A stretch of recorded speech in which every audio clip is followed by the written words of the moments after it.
Olá, seja bem-vindo ao treinamento do DIFACT. Neste treinamento, você irá aprender sobre como configurar ou definir os principais parâmetros no cadastro da Factoring de forma a proporcionar os resultados e controles desejados. O cadastro da Factoring é a função onde se configura todas as políticas de negócio da empresa. Através dele, se estabelece todas as condições para que, principalmente as operações, sejam realizadas de modo que o resultado esteja exatamente dentro daquilo que se planejou. Antes de iniciarmos o treinamento do DIFACT, precisamos falar sobre alguns conceitos e informações iniciais para garantir o entendimento e a absorção de todo o conteúdo. O DIFACT é uma ferramenta dotada de inúmeras opções, visando facilitar e dinamizar a forma de se obter os resultados coerentes com o propósito do negócio. Apresentar todas elas seria um desafio e tanto. Neste sentido, iremos abordar neste módulo de treinamento as principais configurações que influenciam no resultado financeiro da operação, tais como receitas, despesas e tributos, além de algumas políticas operacionais que podem ser adotadas. Você vai observar que algumas opções nós não iremos falar e a explicação pode estar em dois motivos. A opção pode não ser inerente ao assunto o qual iremos falar e estar relacionada a algum já abordado em outros vídeos, ou é coisa específica demais, e neste caso nós não trataremos coisas específicas, e sim as questões mais genéricas do negócio. Cada sistema possui uma maneira própria de tratar os problemas e anseios de seus usuários. Por este motivo, conceitos e métodos peculiares são desenvolvidos para tornar o sistema moldável a cada situação.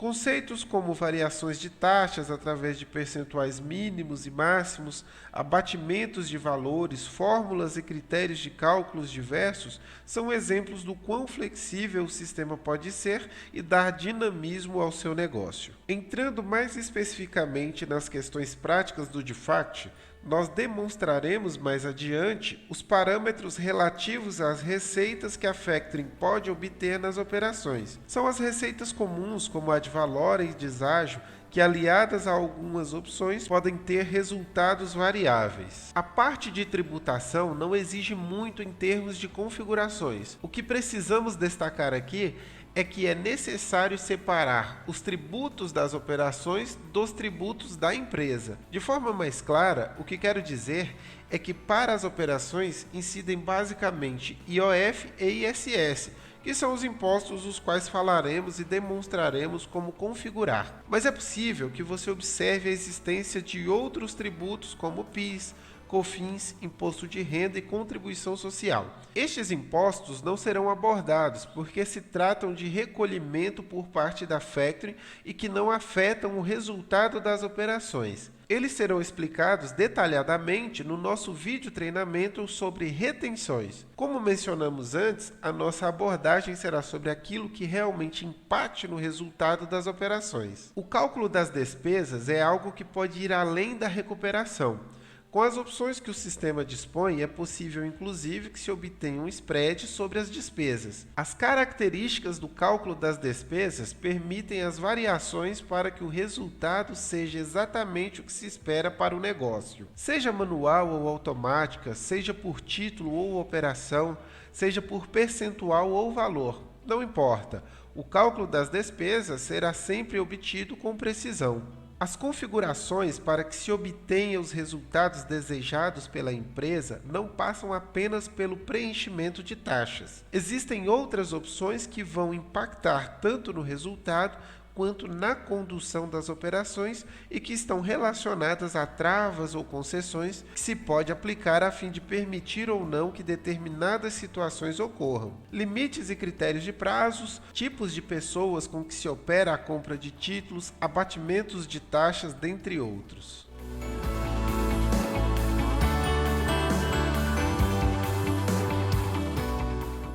Vamos começar então a conhecer os parâmetros e opções que o DIFACT dispõe para que você defina as políticas operacionais da sua empresa.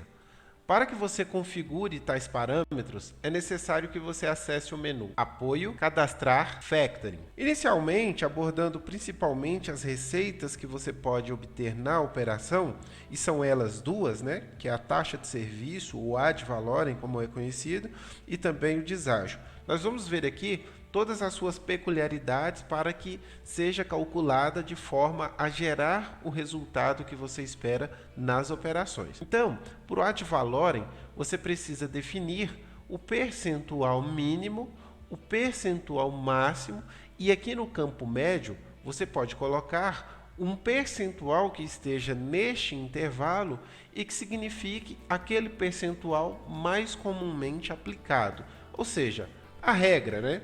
A exceção você vai tratar dentro dos limites mínimo e máximo que você estabelecer aqui.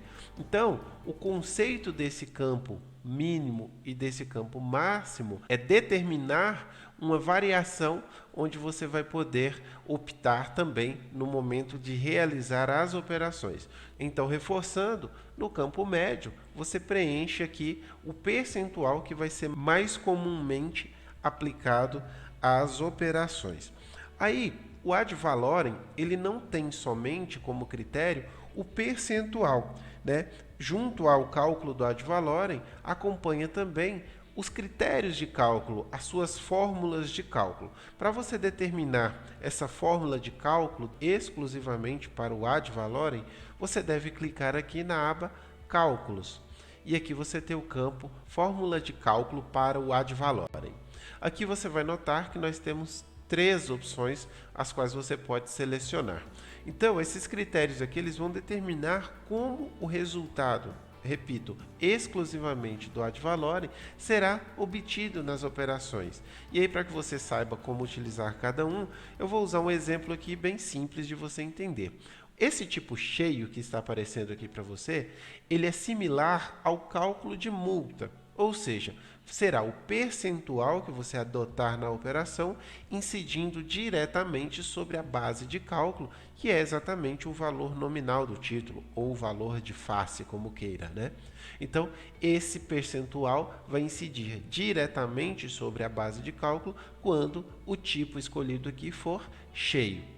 Já o tipo prorata, fazendo então uma comparação com outros cálculos, será obtido utilizando a mesma regra de juros simples. Então aqui é um cálculo bastante simples também, onde você vai poder obter o ad valorem em razão do prazo. Então, repetindo, no primeiro momento não utiliza-se o prazo, né? O tipo cheio ele é indiferente à questão do prazo. Já o prorata depende então do prazo do título. Quanto menor o prazo, menor será o valor do ad valorem. Quanto maior o prazo, maior será o valor obtido aqui também. O tipo misto é uma junção dos dois tipos anteriores, onde o sistema irá automaticamente verificar se o prazo é igual ou superior a 30 dias. Sendo igual ou inferior, o sistema automaticamente vai aplicar o tipo cheio, ou seja, a taxa cheia do ad valorem que você informou na operação. Se o prazo for superior a 30 dias, automaticamente o sistema passa a calcular o ad valorem pelo método prorata. Então, neste campo, você vai determinar qual é a melhor fórmula de cálculo do ad valorem que se aplica aí ao seu negócio. Como estamos falando das receitas das operações, então nós não podemos deixar de citar sobre o deságio, né? Obviamente que não. O deságio você vai poder configurar aqui na aba Fator. Aqui você vai poder determinar também a variação das taxas que você vai poder utilizar individualmente por cliente e por operação. O que eu quero dizer é que a política que você estabelecer aqui, ainda levando em conta os conceitos dos campos mínimo e máximo, né? Então você vai poder estabelecer aqui a política global para o deságio, ou seja, nenhum cliente poderá ter uma taxa menor do que a mínima informada neste campo e também nenhum cliente estará acima do fator máximo definido aqui na empresa. Então isso daqui é uma limitação que você impõe para todos os clientes. Quando você for preencher isso aqui, você deve tentar imaginar todas as situações possíveis. O cliente que você vai oferecer a menor taxa e o cliente que você pode atingir a maior taxa. Dentro disso aqui você estabelece e aí depois individualmente por cliente você pode definir aí a taxa de deságio de cada um deles. Então você definindo aqui o intervalo, né, do fator, você vai precisar ainda configurar a fórmula de cálculo. O deságio também ele possui ali as suas fórmulas de cálculo. Para isso, vamos aqui novamente na aba Cálculos e aqui você tem o campo Fórmula de cálculo para o fator do período. Aqui nós temos uma lista de fórmulas identificadas apenas por letras, o que não vai permitir que você tenha uma visão detalhada de como cada uma delas trabalha, a não ser testando cada uma lá nas operações. Mas existe um documento que você vai ter disponível também no seu computador, que é uma planilha que permite, além de você ter a descrição de como cada fórmula atua, você vai poder fazer um teste simples, onde vai ser possível identificar, através de informações que você vai fornecer, qual é a fórmula de cálculo que melhor se adequa à sua política. Então você deve aí fazer uso dessa planilha que eu vou mostrar aqui logo a seguir para você. Então, através dessa planilha, você vai poder observar a descrição de cada uma das fórmulas disponíveis no DIFACT. Então aqui são inúmeras fórmulas de cálculo, mas você também aqui nessa guia, você vai poder fazer alguns testes, né, para que você consiga ter uma noção de como cada uma dessas fórmulas trabalha. Então você vai poder informar aqui alguns dados básicos da operação, né, como o valor do documento, a taxa que você normalmente aplica e o prazo do documento, né? Tudo isso aqui de forma hipotética, talvez. Então você vai informar um determinado valor, uma determinada taxa e aqui um prazo mais coerente com a situação. Então, para cada fórmula será apresentado aí um resultado, o que você deve observar com bastante cautela, porque o prazo ele é determinante para que essa variação entre uma fórmula e outra ela seja maior, né? Então aqui com o prazo que nós estamos utilizando não há tanta diferença assim, mas à medida que a gente aumenta esse prazo, essas diferenças tendem a ser maiores e aí você deve fazer testes, né, com diferentes prazos para que você perceba, para que você observe qual é a fórmula que dá um resultado mais próximo daquilo que você idealiza, né? Então, este documento aqui você vai ter disponível no seu computador para poder conhecer as fórmulas e também testá-las a fim de descobrir qual é a melhor fórmula de cálculo para a sua empresa.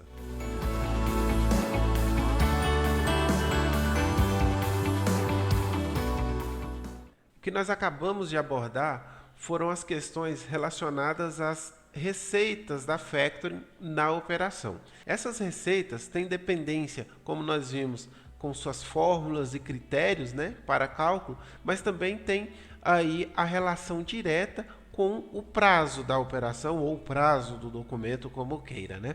E o prazo, por si só, ele também possui critérios diferentes, né, que você pode adotar em razão aí de uma política ou outra.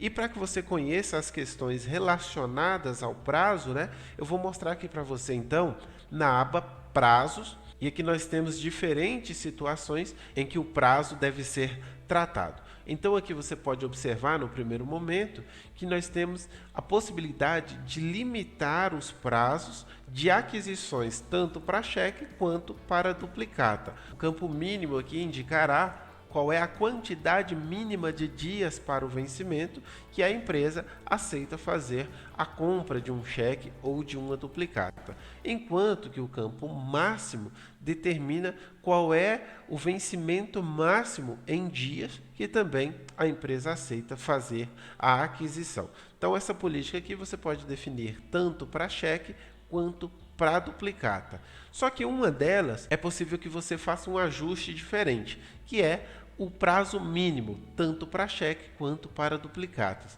Então, quando você preenche aqui uma quantidade mínima de dias, por exemplo, vamos colocar aqui 15 dias para exemplificar, você está dessa forma aqui, limitando o vencimento mínimo dos títulos em 15 dias. Porém, com esta opção aqui abaixo, você pode manter a política dos 15 dias, mas também aceitar a compra destes documentos, desde que o sistema calcule exatamente o equivalente aos 15 dias que você configurou aqui. De maneira simplificada, nós podemos dizer que mesmo que o documento tenha um vencimento à vista, o que não é comum, mas só para exemplificar, mesmo que esse documento tenha o vencimento à vista, o sistema irá efetuar um cálculo equivalente a 15 dias, tanto para cheque quanto para duplicatas. Já que mais adiante, nós temos a possibilidade de configurar o float. O float é aquele prazo para compensação decorrido entre o pagamento e a compensação, de fato, a disponibilidade do dinheiro na conta corrente. Então, você pode deixar já definida a política de float, né? Ou normalmente se coloca aí como termo D+1, D+2, D+3, enfim. Então, o que você vai poder determinar aqui como referência é um valor, se for o caso, né? São possibilidades. Então, é o valor e a quantidade de dias a somar ao prazo do documento, até o valor de referência ou acima do valor de referência. Vamos usar um exemplo aqui para você entender melhor. Se nós definirmos aqui um valor de referência, em seguida nós podemos configurar uma quantidade de dias para títulos que estejam até neste valor de referência e outra quantidade de dias, só para exemplo aqui, para títulos com valor acima do que nós preenchemos aqui. Então, esse valor serve como referência para que o sistema aplique uma quantidade de dias ao float ou outra quantidade de dias. Se esse valor for indiferente para você, você pode deixá-lo aqui zerado e colocar uma quantidade única em cada campo. Essa regra ela vale tanto para cheques quanto para duplicatas. Ainda dentro do assunto prazos, nós vamos abordar agora uma questão bastante importante, que é como determinar o prazo do documento. De uma forma simplificada, a gente pode imaginar o quê? Que o prazo é a quantidade de dias decorridos desde a data da compra do título, ou seja, desde a cessão do direito do título aqui para a factoring até o seu respectivo vencimento. Existe esse critério também e ele está aqui disposto na opção A, que nós temos três opções identificadas pelas letras A, B e C. Na opção A, o sistema considera o prazo do documento e o quê? A quantidade de dias decorridos desde a data da operação até a data do vencimento, acrescidos do float este que a gente configurou aqui acima. Já no critério B, o sistema vai identificar se o dia do vencimento é útil, porque se for um dia que não seja útil, o sistema também não vai considerá-lo vencido naquela data, o que vai determinar que ele tenha o prazo aí aumentado em quantos dias não úteis houver.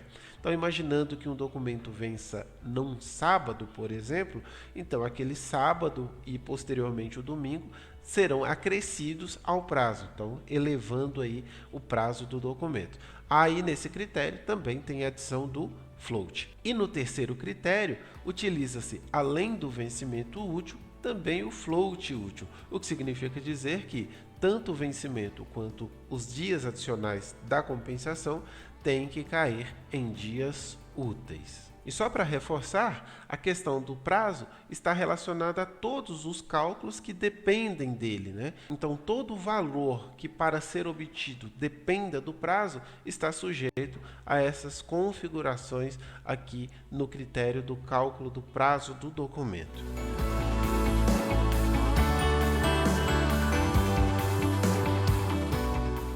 Agora nós iremos falar sobre os tributos que incidem nas operações. Bem, a gente mencionou lá na introdução, né, que nós iremos falar apenas dos tributos que influenciam no cálculo, né, no resultado das operações.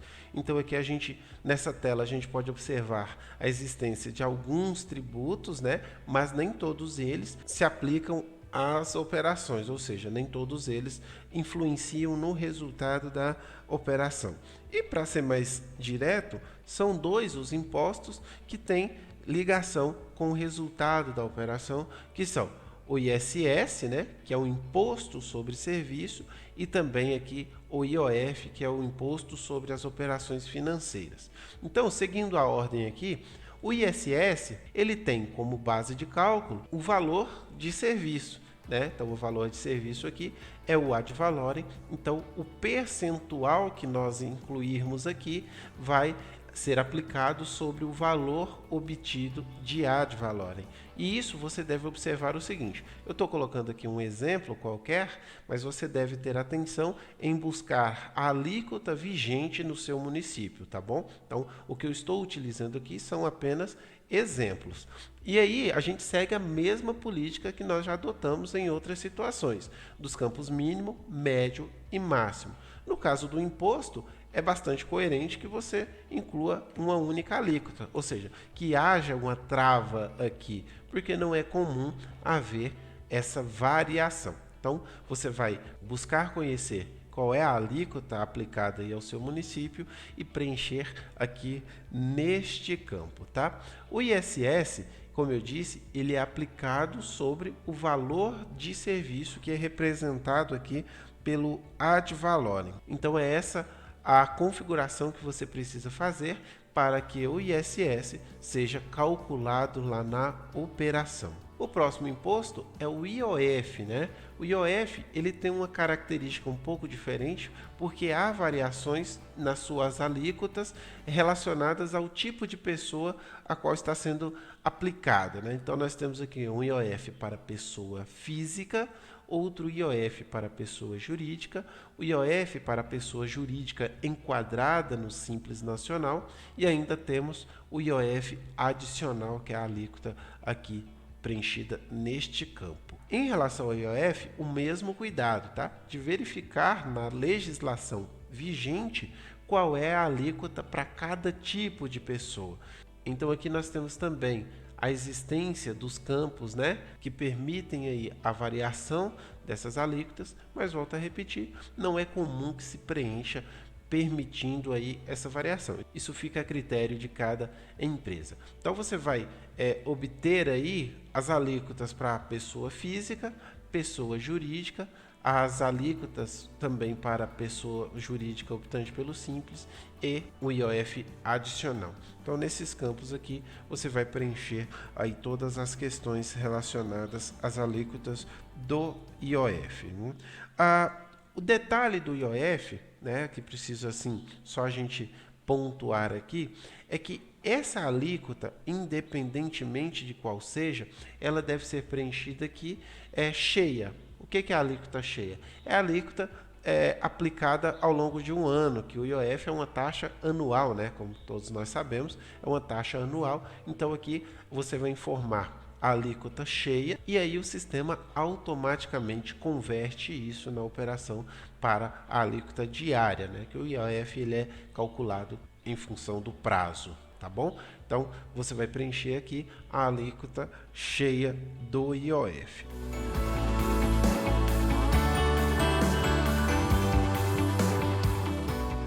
Mais um parâmetro que você vai poder configurar para gerar os resultados lá das operações, as despesas, né, que você vai poder acessar aqui através deste botão, poderão ser definidas com os critérios que eu vou apresentar a seguir.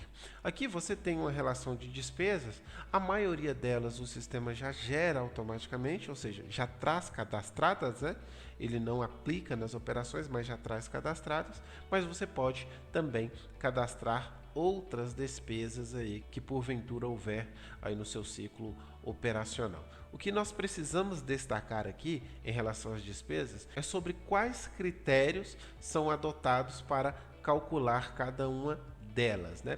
Então aqui você vai ter a descrição e a partir daí alguns critérios que você pode adotar, que são calcular despesa por operação ou por documento. Se a opção for operação, então o valor que nós vamos definir para essa despesa será considerando a operação de aquisição por completo, né? Então não vai fazer distinção da quantidade de títulos ou de nenhuma outra condição. Vai ser o valor que você determinar aqui incidindo sobre a operação. Já se o tipo, né, se o critério for documento, então o sistema ele vai verificar o tipo de documento que está associado a essa despesa e aí nós temos uma relação aqui, olha, dos documentos que podem ser, né, negociados. Então, ao tipo que estiver associado à despesa, será lançado o valor definido aqui toda vez que houver um documento dessa natureza, deste tipo aqui na operação. Então, para cada documento do mesmo tipo, vai ser lançado o valor de despesa definido aqui também. E aí você pode determinar também se essa despesa é calculada através de um valor fixo, né, um valor determinado, ou se será um percentual do valor do título que está sendo negociado. Isso independente se é por título ou por operação. Então o percentual pode incidir tanto sobre a operação ou sobre o título que está sendo, né, trabalhado aqui. E aí você tem aqui mais adiante duas colunas para valor, né, onde na primeira coluna você pode preencher o custo dessa despesa para a sua empresa. Quanto que o seu fornecedor, né, a origem dessa despesa, quanto que o seu fornecedor cobra da sua empresa por essa despesa.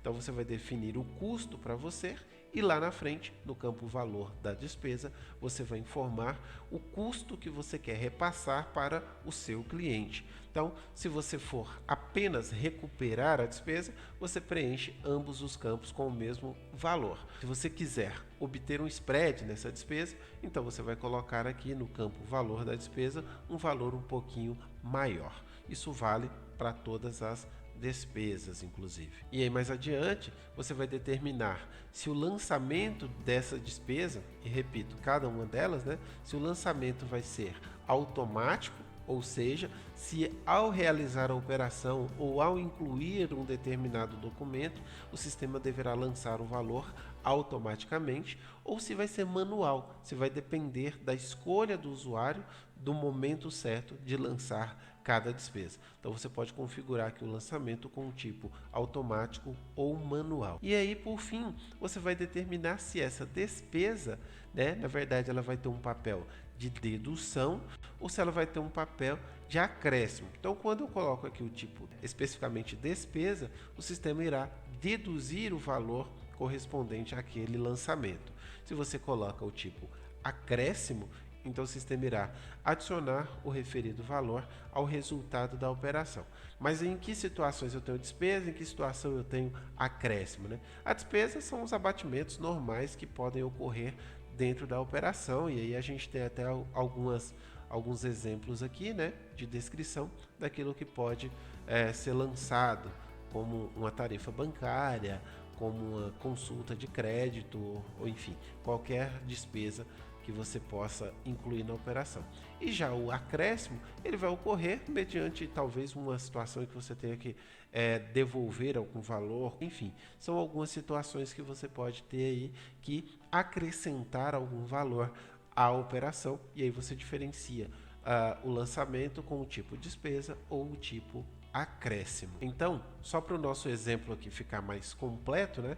A gente vai cadastrar aqui uma nova despesa, né? E aí onde você vai poder colocar a descrição dessa despesa, definir se cobra por documento ou por operação, definir se for documento, né?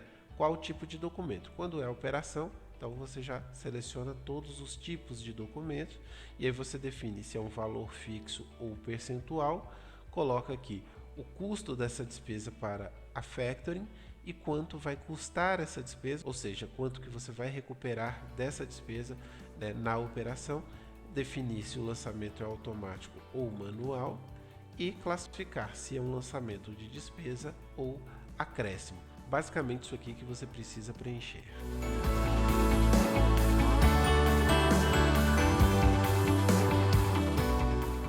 Outras opções que não estão exatamente relacionadas ao resultado da operação, mas sim como ela será construída, como ela será conduzida, nós podemos encontrar em outras abas aqui dessa função. Mas nós vamos abordar algumas que são mais relevantes, né? Não dá para a gente apresentar todas elas aqui, porque algumas são específicas demais, ou então não são tão impactantes assim, né? Então, dessas que nós vamos apresentar, você vai ter aqui, olha, na aba Operação, a possibilidade de determinar, né, alguns tipos de pessoas que você pode negociar títulos ou não. Então, você tem aqui a primeira opção de operar com negativados, e aí a opção que o sistema lhe dá é emitir um alerta, né, se a opção aqui for avisa, aceitar fazer a operação, se a opção aqui for sim, e não aceitar se a opção escolhida aqui for não. Isso vale tanto para negativados, para sócios ou para parente. Outra opção interessante que você vai poder utilizar é marcar esta caixinha aqui, olha, para que o sistema verifique se os valores informados e calculados nas operações estão corretos. De que maneira que isso é feito, né? Quando você vai fazer a operação, você pode informar a quantidade de títulos e o valor total deles, isso antes de fazer a operação. Uma vez que você digitou todos os dados, né, posteriormente digitou todos os dados, o sistema irá fazer um cruzamento dessas informações. Aquilo que você disse que ia digitar com o que você efetivamente digitou, e aí se houver alguma divergência, o sistema emite um alerta e permite então que você corrija as eventuais divergências. Mais uma opção que você pode fazer uso é essa aqui de despreza centavos. A opção de desprezar centavos fará com que o valor líquido da operação possa ser arredondado. Arredondado a menor, né? A regra de arredondamento aqui é sempre para baixo. Então você tem a opção de não desprezar, o valor líquido a pagar será exatamente aquele calculado pelo sistema, né? O valor final calculado pelo sistema, ou você pode lançar mão da unidade dos centavos ali. Então, a casa da unidade, o sistema irá reter e aí vai arredondar o valor líquido da operação, desprezando a unidade. Ou, se você quiser desprezar todos os centavos, aí você marca a opção aqui da dezena. Isso fará com que as casas decimais do valor líquido fiquem zeradas e o valor referente aos centavos vão ser lançados como despesas na operação, ou seja, como dedução da operação. E aí, para finalizar, eu vou mostrar aqui para vocês algumas opções de abatimento, né? A gente viu mais no início que é possível calcular alguns valores, algumas taxas, né, da operação, mas isso não quer dizer exatamente que aquela taxa será deduzida do valor líquido que você vai pagar ao cedente. Então você pode calcular e abater, ou calcular e não abater, apenas para ter um demonstrativo dos valores na operação, mas que não vão influenciar ali no valor líquido final. E as opções que você tem de abater ou não são essas aqui, olha. Então, as 4 primeiras opções você pode marcar ou desmarcar mediante essa situação. Quando estão marcadas, indicam que os respectivos valores serão sim deduzidos da operação. E caso você desmarque, o sistema irá efetuar o cálculo normalmente, mas esse valor não terá influência no valor líquido.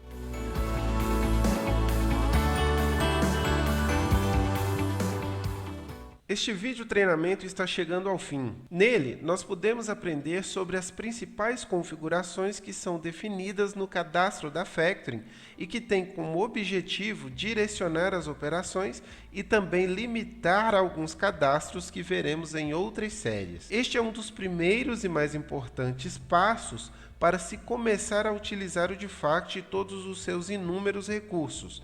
Mas para que você tenha condições de realizar as primeiras atividades relacionadas à aquisição, é necessário que você assista ao vídeo treinamento dos cadastros e configurações iniciais para a utilização do DIFACT.